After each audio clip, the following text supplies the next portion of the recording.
Bienvenue à ma présentation. Je vais vous présenter Paul, si vous voulez. Paul est un ingénieur qui a quitté son travail il y a quelques temps, mais il s'est donné comme mission de faire du vélo d'endurance. Et puis là, vous le voyez présentement avec un complet cravate. C'était son déguisement lorsqu'il était au travail. Il vous expliquera autre chose dans les prochaines minutes. Disons que c'est pas tout à fait le même style de tenue vestimentaire. Alors, M. Paul Morin, qui a un projet important pour cet été, le Race Across America, c'est ce dont il va vous parler pendant les prochaines minutes. Alors, si vous avez des questions, après, vous présentez au micro, ou si vous avez une bonne voix, ben, allez-y. Bonjour, donc bienvenue à ma présentation. Est-ce qu'il y en a beaucoup d'entre vous qui connaissez la Race Across America? Donc, vous êtes bien informés de cette course-là. Semble-t-il que c'est la plus longue et la plus difficile course au monde. On va en savoir davantage un peu plus tard.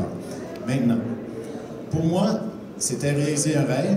Actuellement, les planètes, je considère qu'elles sont alignées pour faire cette course-là, étant donné que j'ai quitté mon emploi, comme a mentionné l'animateur, depuis le 23 décembre dernier. Mon profil sportif, assez simple. Quand j'étais adolescent, je faisais de la compétition de vélo au niveau provincial. Notamment, j'ai fait les Jeux de Trois-Rivières, Jeux du Québec de Trois-Rivières, en 1975, et je suis arrivé 5e. De 75-77, j'ai poursuivi, toujours de la course au niveau provincial, notamment le Tour du Lac-Saint-Jean, la BTB et bien d'autres compétitions. 85-86, eh bien, j'ai fait 2 triathlons. Triathlon, ne sachant pas nager, eh bien, c'était canot, vélo, course. Peut-être qu'un jour, j'apprendrai. Il me reste encore des belles années devant moi. Bon, maintenant, qu'est-ce que l'ultracyclisme? Moi, je me décris comme étant un ultracycliste, tout comme Jessica. C'est-à-dire, ce sont des cyclistes qui nous faisons de très, très longues distances. Même des distances qu'on peut qualifier pour certains excessives, mais c'est notre plaisir à nous. D'une part, qu'est-ce qui m'a amené à l'ultracyclisme? C'est mon inscription au défi des 21, que vous a parlé Jessica tantôt. Le défi des 21 qui m'avait été proposé par un ami. C'était de faire 340 km le plus rapidement possible en une seule journée. Eh bien, ça m'a amené à la faire le 11 juillet. Je suis arrivé 5e et avec un dénivelé assez important qui équivaut à la moitié de l'altitude de l'Everest et la distance quand même assez respectable de 340 km. Ensuite, à fin juillet, il y a un ami, oui, c'était un ami, qui m'a parlé du 1000 km. Du 1000 km, l'Ultra Défi Kombucha. Le 1000 km, c'était comme vous avez entendu tantôt, c'est un dénivelé de 8900 mètres, donc l'altitude de l'Everest. Ça, c'est clair, c'est l'altitude de l'Everest, à faire en 3 jours. Je l'ai complété en 62 heures et j'y suis arrivé au 5e. Il y avait 22 partants et on était 8 seulement à finir, donc 14 abandons. Cependant, la plus grande contrainte de cette course-là, c'était de convaincre ma blonde. Eh oui, ma blonde. Parce qu'elle n'est pas sportive, puis moi, je suis un peu plus qu'elle, même beaucoup plus. Je suis peut-être le plus... je fais du sport, moi, pour toute la rue chez moi, je pense. J'ai commencé par lui dire... je pensais à ma stratégie, je me disais, est-ce que j'y offre un bouquet de roses, ou encore est-ce que je l'amène dans un excellent restaurant, comme le Café du Monde, ou encore est-ce que j'y paye un voyage en Europe? Donc, on a un petit souper en tête-à-tête un samedi soir, je pousse l'idée tranquillement, un petit peu de vin à travers ça, pouf, pas de problème, ça ne m'a rien coûté. Bon, donc, c'était réglé. J'étais donc inscrit, je l'ai fait. Par la suite, l'Ultra Défi a eu lieu du 21 au 23 août. 3 semaines après, j'ai reçu un certificat de qualification, qui me donnait finalement l'opportunité de m'inscrire à la Race Across America. Je ne savais pas que cet ultra-défi-là, Kombucha, que j'avais fait au mois d'août 2015, me qualifierait. Eh bien, ça a été une révélation pour moi. 3 semaines après avoir reçu ça en septembre, en octobre, pouf, encore là, le plus gros défi, convaincre ma blonde. Je repense à ma stratégie, bouquet de roses, peut-être pas assez. Après, c'est un bon repas dans un restaurant, haut de gamme de Québec. Peut-être, le voyage en Europe, souvent. Même chose, même stratégie, je commence lentement, souper samedi soir, petite bouteille de vin, pas de problème, 24 heures après. J'ai été inscrit à la Race Across America. C'est ce petit diplôme-là, ce petit certificat-là qui a déclenché l'étincelle, que j'ai reçu par courriel et qui a été vraiment le début de mon rêve à accomplir cette année. Ben, la rame, c'est quoi? La rame, c'est simple, c'est une compétition de près de 5000 km, plus exactement 4800, que l'on doit effectuer en 12 jours. C'est un dénivelé total qui équivaut à 4 fois l'altitude de l'Everest, 35 000 mètres d'altitude à affronter, toujours en 12 jours. Une course qui débute en Californie et qui se termine au Maryland. Ça part d'Oceanside et ça arrive à Annapolis, au Maryland. C'est des coureurs, finalement, qui viennent de partout dans le monde, qui vont devoir traverser 12 États américains, soit du Pacifique à l'Atlantique. C'est ça que ça ressemble, la rame. La rame, ça part de l'ouest et ça traverse jusqu'à Annapolis, comme j'ai mentionné, d'une part. Vous voyez les petites maisons, ça, c'est les 54 points de contrôle qu'on va devoir, finalement, confirmer notre présence. Et là-dedans, il y a certains points de contrôle qui sont éliminatoires. Si on arrive après la fermeture du point de contrôle, eh bien, on est disqualifié, on retourne à la maison. Et je vous garantis que je vais arriver avant la fermeture du point de contrôle. C'est mon objectif.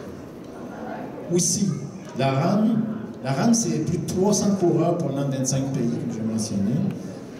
Mais il y a différentes catégories. Il y a la catégorie solo, celle que je me suis inscrite.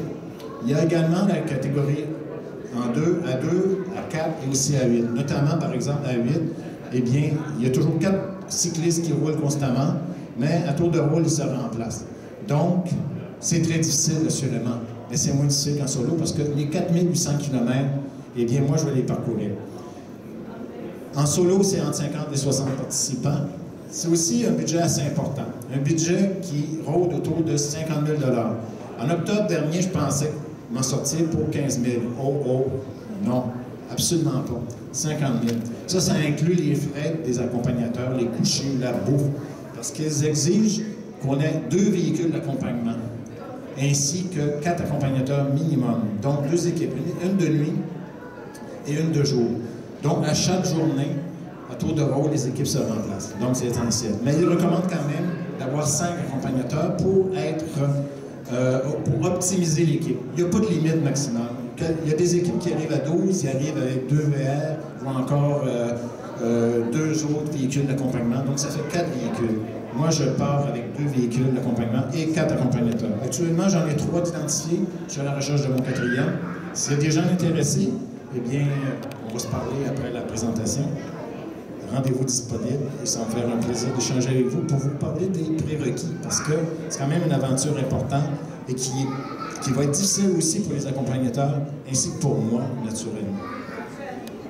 Pourquoi faire la rame maintenant? Faire la rame, c'est simple, c'est parce que je suis une personne qui carbure au défi.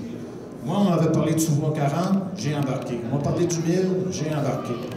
J'ai reçu mon diplôme de la Race Across America, j'ai embarqué. J'ai la santé, j'ai la forme physique, puis aussi la force mentale pour la réussir. Parce que j'ai le temps de les préparer, j'ai quitté mon emploi, je vous l'ai dit, le 23 décembre dernier, parce que finalement, la vie me l'a offert soudainement. Les planètes sont alignées pour moi, parce que je sais surtout que je vais la réussir. Finalement, ma préparation pour la rame a commencé lorsque je me suis inscrit pour le 340 en octobre 2014. Sans savoir, j'avais déjà commencé à me bâtir une carapace, une forme physique pour la réussir. Donc, à ce moment-là, je n'avais pas d'entraîneur.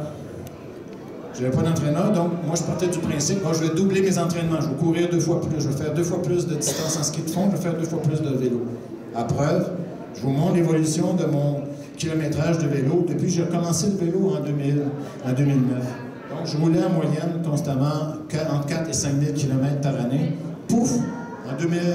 En 2015, j'ai roulé 11 000 km. D'ailleurs, mon 11 000e, je l'ai roulé le 26 décembre dernier. Et en passant, j'ai aussi roulé en janvier puis en février. Donc, puis j'ai hâte de sortir en mars. Là, j'attends que la neige fonde un peu après la tempête qu'on a eue. Ma saison 2015, c'était 11 000, 7 cyclosportives, 7e au défi des 21, il y avait 42 participants et 21 abandons. Le défi des 21, qui est pour 140 km, c'est la plus longue course d'une journée au Québec. 5e, l'ultra-défi Kombucha, 22 partants, 14 abandons. La course cette course-là, l'ultra-défi de Kombucha, c'est la plus difficile, c'est la plus longue aussi du continent américain. Pas juste de l'Amérique du Nord, incluant l'Amérique du Nord et de l'Amérique du Sud. Et ça, je l'ai appris récemment, ce qui est pour moi très encourageant parce que c'est une des 30 courses de qualification au monde. Et si c'est la plus difficile du continent américain, eh bien, ça me donne des ailes, ça me donne de la motivation pour réussir la rame. Petit résumé de ma saison 2015. Ça, c'était mon ami de l'époque. Mon ami de l'époque qui est un vélo Colnago. Première sortie que j'ai faite le 1er mars l'an passé.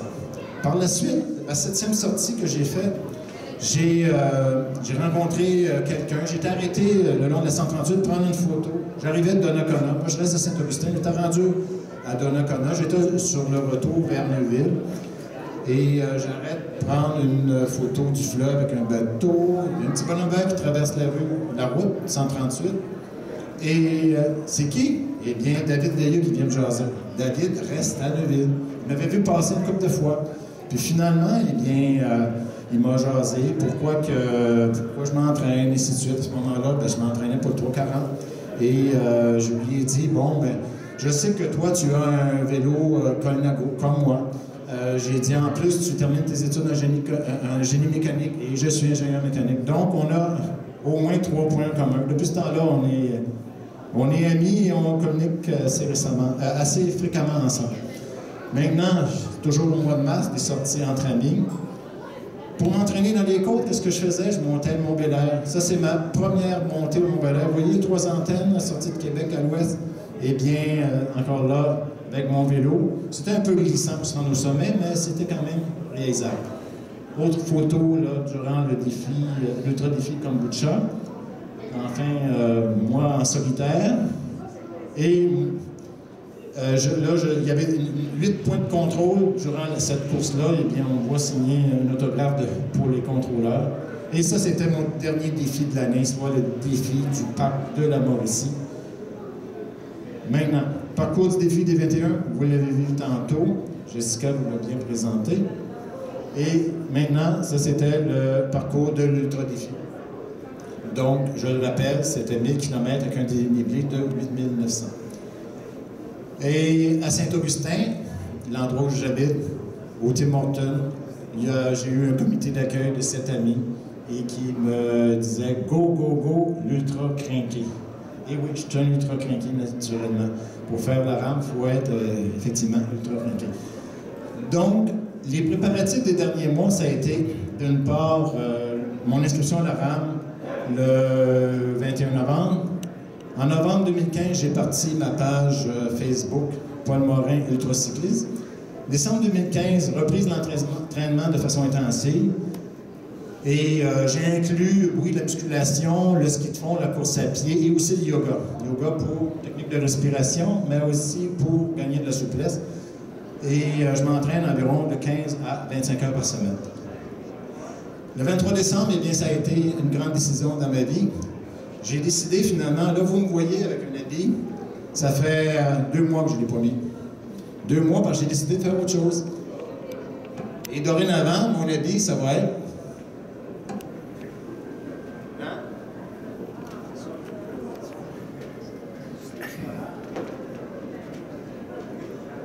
Beaucoup de dames. Pas beaucoup de musique. Elles sont un peu loin. Pas de musique. Dorénavant, mon habit d'ultracycliste, ça va être habillé en maillot. Ouais, tu peux tenir le Paul. J'ai décidé. Pour moi, ça va me permettre finalement de réaliser mon rêve, comme porte le titre de ma présentation. Donc, maintenant, c'est comme ça que je vais être habillé. Je vais être habillé comme ça le plus longtemps possible, tant que mes capacités physiques vont le permettre. Mais là, mon prochain défi, c'est vraiment la rame. Maintenant, qu'est-ce que j'ai fait en janvier et en février 2016? Eh bien, je me suis entraîné naturellement beaucoup. Je suis encadré notamment par les entraîneurs de Power Watts, des gens qui sont très dévoués et très, très compétents. Je poursuis une campagne médiatique également.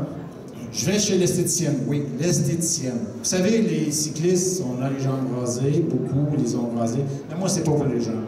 Je suis assez bien pourvu au niveau des poils de jambes, sauf que pour le grand problème des cyclistes qui font des très longues distances, des ultra-distances, c'est les fesses. Donc, je vais chez l'esthéticienne pour me traiter au laser, le popotin, comme je dis familièrement. Donc, essentiel. Et la semaine prochaine, d'ailleurs, j'ai un autre traitement. Pas nécessairement très agréable, mais indispensable pour réussir une compétition comme la rame. Aussi, j'améliore mon alimentation, essentielle, parce que c'est le carburant du corps humain. Je recherche aussi des accompagnateurs. Je l'ai dit tantôt, besoin de 4 accompagnateurs, il m'en manque un. Hier, j'ai eu la confirmation d'un massothérapeute qui va me suivre, donc essentiel pour former mon équipe. Je recherche aussi des partenaires encore et encore. Je développe ma page web, je mets à jour le budget. Je mange et je mange. Je vous garantis que le budget épicerie a augmenté de façon appréciable. Je dépense environ 4000 calories par journée d'entraînement. Pas toujours facile, l'entraînement, vous voyez. Cependant, ce qu'ils font pour moi, c'est une façon de varier l'entraînement, puis de créer finalement une ration du cycliste, assez pour que j'en ai la rage de recommencer sur la route dès que possible, bien que j'ai déjà commencé, mais de façon plus intensive sur la route. Mais ça demeure surtout de l'entraînement au gym, donc l'entraînement intérieur. Actuellement, j'ai environ 9 heures, entre 9 et 10 heures d'heures de sel par semaine. Les prochains mois, ça va être quoi? Eh bien, le 15 février dernier, j'ai parti ma page de sociofinancement Make a Champ. Je dois compléter dans les 4 prochains mois mon équipe d'accompagnateurs, la recherche aussi de partenaires financiers, planifier ma logistique, ma stratégie de course, parce que je veux que pour les 4 premiers jours, avoir une bonne idée où est-ce que je vais coucher, jusqu'à où je vais me rendre, le nombre de kilomètres que je vais faire en fonction du dénivelé que je vais avoir à parcourir. C'est sûr, si j'ai 5000 mètres de dénivelé à franchir, que je ne vais pas nécessairement faire 400 km cette journée-là, mais à contrario, si j'ai un dénivelé plus faible, plus de descente, eh bien, je vais pouvoir faire 450 et même plus. Je vais également m'entraîner. Ça va devenir de plus en plus intense. Puis, j'organise également un spinning de financement le 19 mars au gym Zone Rouge Power Watts sur la rue de l'Étrière à Saint-Augustin. Un gros merci à l'ensemble de mon équipe parce qu'un projet comme celui-là, ça ne se fait pas sans encadrement. J'ai plein de gens qui m'aident, même que cette liste-là va augmenter d'ici le mois de juin prochain. Notamment, j'ai mes coachs, j'ai des gens qui s'occupent de ma page Facebook, j'ai des gens qui s'occupent également de la traduction de certains documents, j'ai des gens qui s'occupent aussi, j'ai un agent de communication qui travaille avec moi, donc on forme une superbe belle équipe.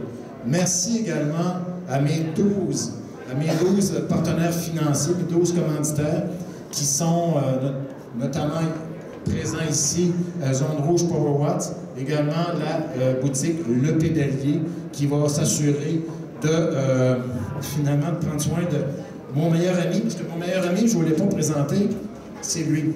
Lui et moi, on va passer 200 heures ensemble durant la compétition du Race Across America. C'est un vélo qui est prêté, il y en a un second qui s'en vient. C'est la boutique Le Tellier, basée à Saint-Hyacinthe, qui fait ces vélos-là. Et je peux vous dire que ce sont des très, très bons vélos. Et j'ai peut-être besoin d'un coup de main. Merci. Donc, je voulais quand même vous le présenter parce que actuellement, je passe plus de temps avec lui qu'avec ma blonde. Mais c'est une question de temps. Et voilà. Et conclusion, c'est pas parce que des gens vous disent qu'une chose est impossible que ça l'est. Ça, j'ai compris ça. Puis c'est ma devise le restant de ma vie. Et aussi, pour moi, il n'y a qu'une seule option. Il n'y en a pas deux. Il n'y a pas de plan B, il n'y a pas de plan C. C'est la réussite de cette course. Je vais partir du Pacifique. Je vais voir le Pacifique le 14 juin, en avant-midi. Et je vais voir l'Atlantique le 26 juin, en après-midi. Soyez-en assurés. Je vous invite finalement à me suivre sur ma page Facebook, Paul Morin Ultracycliste. J'y dépose des publications sur mon entraînement, ce que je fais, éventuellement l'alimentation. Donc, ce site va être alimenté tout le long du parcours, de toute façon. Et je vous invite à m'y suivre. Et voilà. Est-ce qu'il y a des questions, commentaires?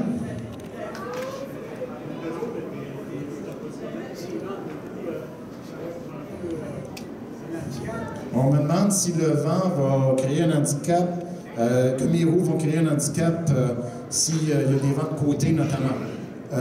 Effectivement, ce type de roue, lorsqu'on roule quand même à 30 km/h avec un vent de côté, ça peut devenir instable.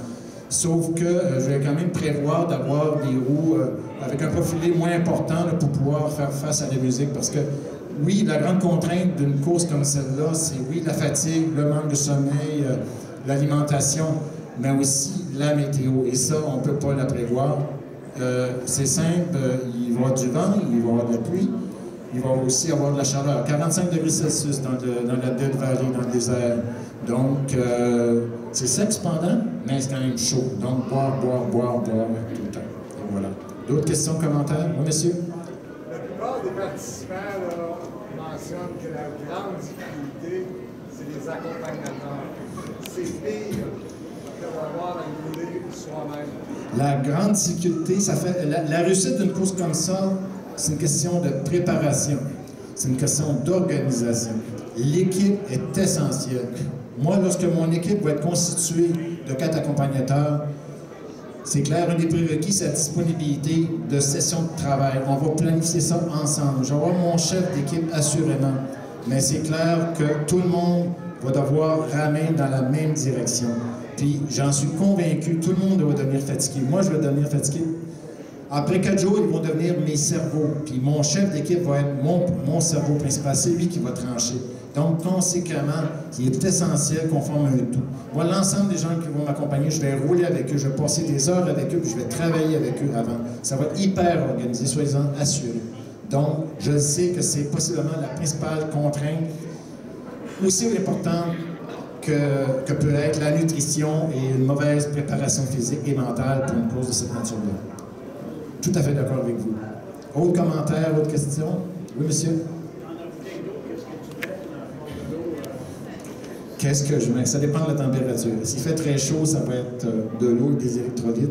S'il fait plus frais, comme dans les montagnes, la section qu'on appelle les rocheuses américaines, où est-ce qu'on monte jusqu'à 3000 mètres d'altitude, eh bien, ça risque d'être un mélange de jus d'orange, sirop d'érable avec de l'eau et du sel, quelque chose qui est vraiment acide de glucides, assez énergétique, mais qui va servir aussi d'électrolytes. Puis je vais manger constamment également avec divers types de nourriture, des bâtons, des figues.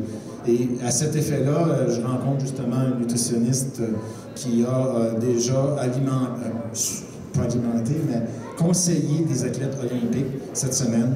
Et ça va être ma principale conseillère pour ma nutrition avant et aussi pendant la course. Autres questions, commentaires? Oui, monsieur. C'est quoi ta stratégie, là? Tu as 12 jours, mais tu ne fais pas le même nombre de kilomètres par jour. C'est comment tu vas agencer ça? OK, bon. Chaque jour va être planifié en fonction du dénivelé, comme j'ai dit tantôt, sauf que je prévois au début rouler plus rapidement qu'à la fin, naturellement. Je prévois faire 18 heures en moyenne de vélo par jour au début, pour avoir des nuits de sommeil d'environ 5 heures, parce que je vais manger un peu, puis je vais déjeuner un peu, donc ça va faire peut-être 5 heures de sommeil, et ça va décroître 4 heures, 3 heures, 2 heures, 1 heure et demie, peut-être les 2 derniers jours, pour arriver ensuite à Annapolis, au Maryland. Donc, en clair, sommeil décroissant, puis tenter de faire des moyennes journalières plus importantes au début parce que je sais que je vais ralentir et je prévois une vitesse moyenne d'environ 21 km/h seulement. Autre question?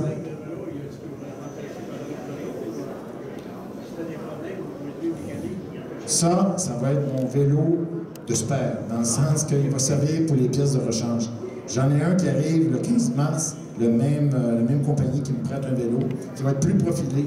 Lui, c'est un vélo plus de courte distance. J'appelle ça un 100 km et moins. Celui que je vais avoir, ça va être un 400 km et plus. Il va être plus confort, moins dur. Lui, c'est un vélo très nerveux, un bon sprinter, un bon grimpeur. Mais moi, j'ai besoin d'un vélo plus profilé pour pouvoir faire des très longues distances. Et je vais rouler sur des roues 25 et non pas du 23 comme celui-là. Mais c'est un excellent vélo, mais pas pour les besoins. C'est pour ça que je l'amène avec moi. Actuellement, c'est mon meilleur ami, mais il y a un nouvel ami qui s'en vient, qui va être encore mieux pour moi. Est-ce qu'il y a d'autres questions, commentaires?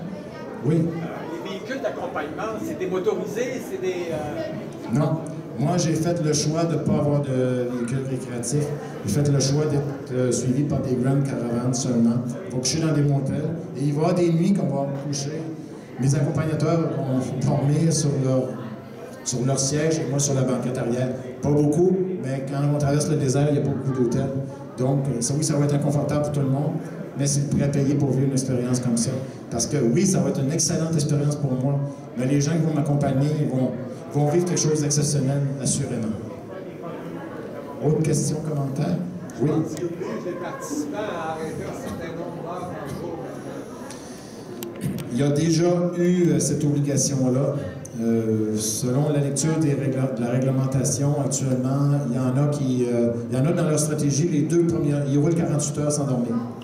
Donc, c'est vraiment au style à l'américain, au Far West américain. Il n'y a pas de limite. Vous faites ce que vous voulez, puis vous en payez le prix. Mais ça, c'est pas une bonne stratégie pour moi. Moi, c'est vraiment, dormir va être essentiel, mais de façon dégressive. C'est ma stratégie que je pense. Elle va être réajustée tout le long du parcours, sauf que c'est actuellement ce que j'ai en tête. Autre question, commentaire? Oui? Dans une journée, est-ce qu'il y a quand même des périodes de courts arrêts pour récupérer un peu? Oui, il va y avoir des courts arrêts. Il va y avoir aussi ce que j'appelle des power naps, dans le sens que parfois, je vais vraiment avoir un grand besoin de dormir.